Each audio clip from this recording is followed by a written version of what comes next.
Dobro večer svima, hvala vam što ste večeras u ovako velikom broju ovde.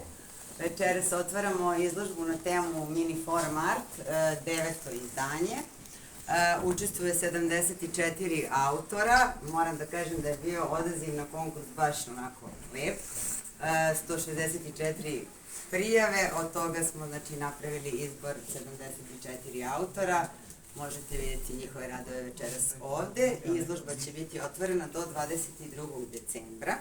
Marina će posle otvoriti izložbu. Ja bih samo da iskoristim priliku da vas pozovem da se prijavite i na aktualni konkurs za Crno-beli svet, 6. izdanje.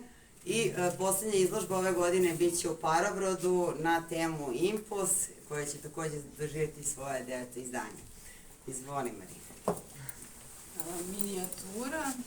Pa da se podsjetimo, minijature kroz vekove, možda tako malo, da čisto kažemo eto nešto o minijaturi, ona postoji vekovima i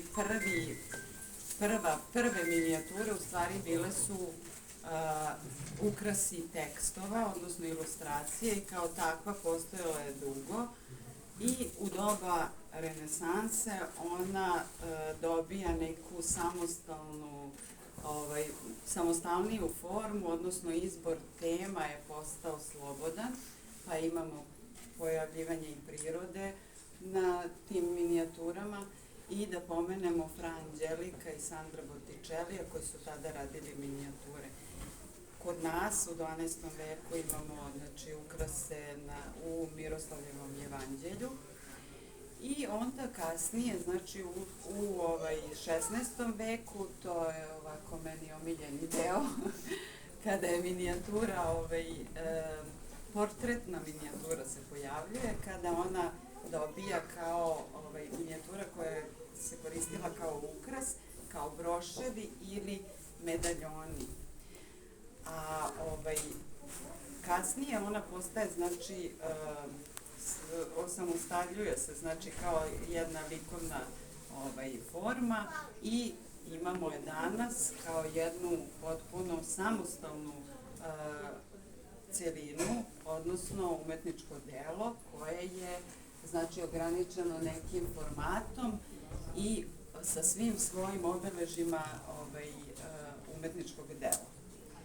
Ovde večeras vidimo zaista jednu odličnu izložbu i dosta ima, ja sam kao član žirija baš prijatno iznenađena radovima koji su uopšte aplicirali na konkurs i napravili smo taj izbor večeras koji možete vidjeti ovde, zaista prisutno mnogo različitih i senzibiliteta i tehnika likovnih i primenjene umetnosti, tako da zaista sam lepo baš iznenađena, prijatno. Izložba je odlična, stvarno. Izložbu proglašavam otvorenom i čestitam svim autorima. Da vas pozovemo ko je raspoložen, nas dve otvaramo samostalnu izložbu u Rumi, jer smo bile u koloniji prošle godine, u Zavičajnom muzeju Ruma 27. novembra u 18 časova otvaramo izložbu koja nosi naziv Portreti, lica i portreti. Ana u svom domenu digitalne grafike, a ja sam radila skulpturu. Dobro došli.